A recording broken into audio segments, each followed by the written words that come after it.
नमस्कार, मैं हूं दीपशिखा और आप देख रहे हैं जनता टीवी। सीधा रुख करते हैं हिमाचल का, जहां सीएम जयराम ठाकुर संबोधित कर रहे हैं।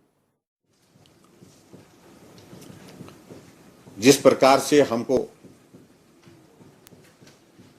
सुप्रीम कोर्ट के सामने अपनी बात रखने का जो अवसर वो प्राप्त नहीं हो पा रहा था, नहीं मिल पा रहा था, ऐसी परिस्थिति पिछले कुछ दिन में इस सारे विषय को लेकर के केंद्र में आदरणीय प्रधानमंत्री जी से भी मिला। केंद्रीय गृह मंत्री अमित शाह जी से भी और हमारे भारत के सॉलिसिटर जनरल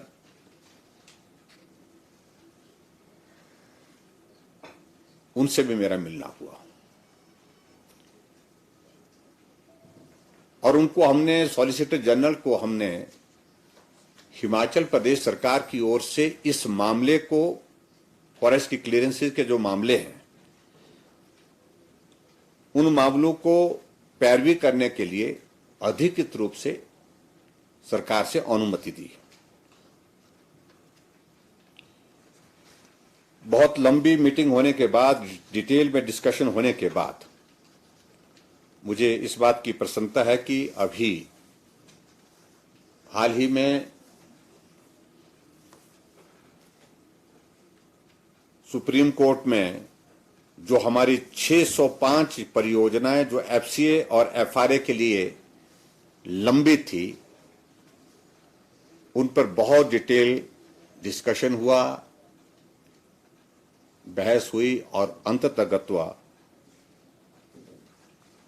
सुप्रीम कोर्ट ने इन 605 परियोजनाओं के लिए एफसीए और एफआरए की स्वीकृतियां प्राप्त की हैं। और मैं इस बात के लिए सुप्रीम कोर्ट का भी आभार व्यक्त करना चाहूंगा, क्योंकि हमने इस बात को बहुत प्रमुखता से रखा कि ऐसे में हम विकास करेंगे कैसे। हमारे हाइडल प्रोजेक्ट्स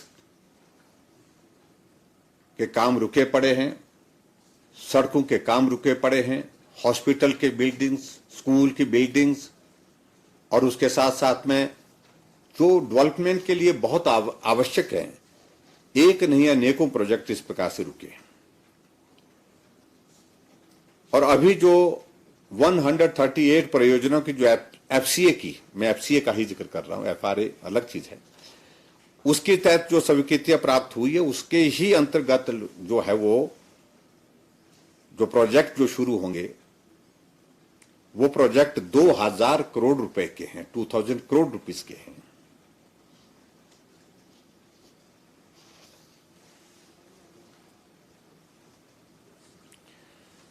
और आप कल्पना करिए कि इसमें अनेक प्रमुख डेवलपमेंटल प्रोजेक्ट्स हमारे हैं, जिसमें से 1337 करोड़ रुपए का जो green corridor national highway Sirmaur का है।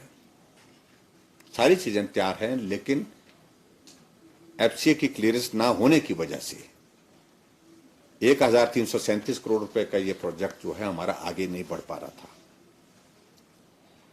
और उसी प्रकार से डबल लेन नेशनल हाईवे धर्मशाला का जो है वो 61.41 करोड़ 61.41 करोड़ रुपीस का, और इसी तरह से 66 केवी लाइन सैंज सबस्टेशन लास्टाधार 56.36 करोड़, ये भी उसमें शामिल है। और उसी तरह से 33/11 केवी सबस्टेशन नादौन का, जिसका जो है वो अपग्रेडेशन होनी थी 12.5 करोड़ रुपए का वो।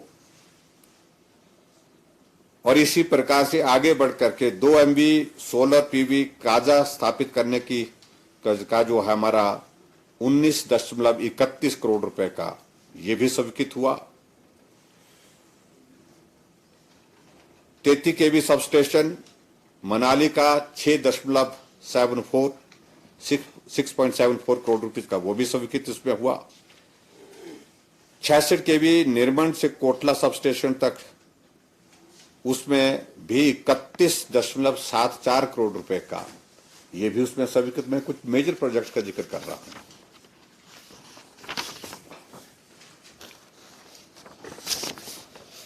11.97 करोड़ रुपए का कुर्थला बथार से मजरा के लिए 132 केवी सबस्टेशन, यानी कि बहुत इतना ट्रांसमिशन लाइन का ये।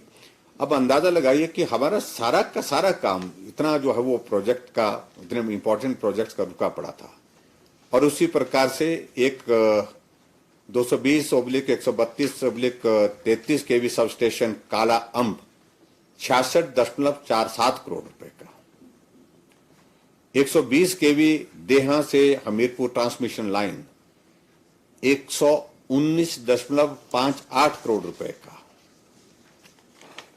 और इसी प्रकार से 66/220 केवी सबस्टेशन हीलिंग लाहौर 108.58 करोड़ रुपए का, और इसी प्रकार से हमारा धौला सिद्ध जल विद्युत परियोजना बहुत इंपॉर्टेंट 46.80 करोड़ रुपए,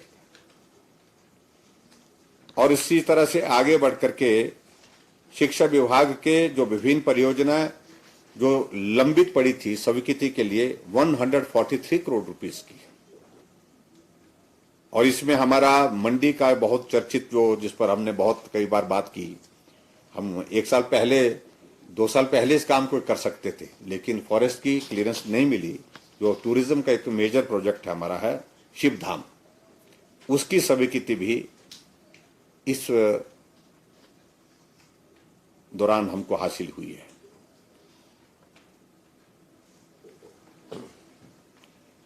और इसके अतिरिक्त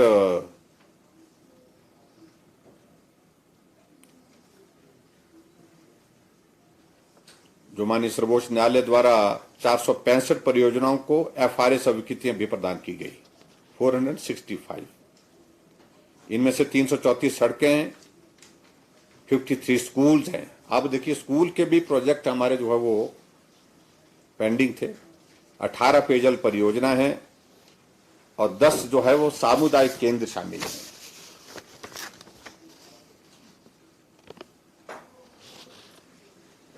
कुल मिलाकर के मैं बहुत डिटेल में इसलिए नहीं जाना चाहूंगा क्योंकि हिमाचल प्रदेश में हमारी जो भी जमीन हमारे पास सरकार की उपलब्ध है वो फॉरेस्ट लैंड के नाते उस डेफिनेशन में आती है। और उस दृष्टि से हमको जो भी प्रोजेक्ट बनाना होता है, जमीन पर बनाना होता है, चाहे हॉस्पिटल बनाना है, स्कूल बनाना है, चाहे हमको ट्रांसमिशन लाइन बनानी है, चाहे हमको कोई टूरिज्म का प्रोजेक्ट बनाना है, तो उसके लिए फॉरेस्ट क्लियरेंस की जो आवश्यकता रहती है, उस आवश्यक परमिशन को, उसकी स्वीकृति को जब सुप्रीम कोर्ट ने मॉनिटर अपने हाथ में उसका मॉनिटर करने का मैकेनिज्म अपने हाथ में लिया और वहीं से ही इसमें परमिशन मिलेगी। और उस कारण से जो है हमारे ये प्रोजेक्ट जो है वो जिस गति से हम आगे बढ़ाने थे उस तरह से बढ़ाने में उनको थोड़ी कठिनाई है, लेकिन उसके बावजूद मैं सुप्रीम कोर्ट का धन्यवाद करता हूं कि आखिरकार उनने प्रदेश सरकार की बात को सुना, समझा और उस पर अपना आदेश दिया। और मैं इस निर्णय का अभिनंदन करता हूं, स्वागत करता हूं। और आज हमारे जो हिमाचल प्रदेश के जो बहुत महत्वपूर्ण प्रोजेक्ट जो वर्षों से लंबित जो है इंतजार कर रहे थे फॉरेस्ट क्लियरेंस का, FRA का, तो वो 605 टोटल प्रोजेक्ट्स जो है वो हमको स्वीकृत हुए हैं। ये जानकारी की दृष्टि से मैं आपके साथ शेयर करना चाहता हूं। और मैं आदरणीय प्रधानमंत्री जी का भी हृदय से आभार करना चाहूंगा। हिमाचल के प्रोजेक्ट को इस प्रकार से आगे तेज गति से बढ़ाने के लिए इस प्रकार से उन्होंने सॉलिसिटर जनरल को कहा। आदरणीय अमित शाह जी ने भी सॉलिसिटर जनरल से बात की और उन्होंने कहा कि सारे विषय को लेकर के स्टेट के डेवलपमेंट के प्रोजेक्ट को हमको प्रभावित नहीं होना, विलंब नहीं होने देना चाहिए। उसमें जो भी मदद सरकार की ओर से की जा सकती है वो मदद हमको करनी चाहिए। तो मुझे सिर्फ इतनी बात कहनी थी इससे संबंधित, और जो मैंने आपके सामने कुछ फैक्ट्स अपने रखे हिमाचल प्रदेश के डेवलपमेंट के इन प्रोजेक्ट्स के सिलसिले में। सर, FRA की तो आपने 2000 करोड़ के आसपास लागत के प्रोजेक्ट बताए।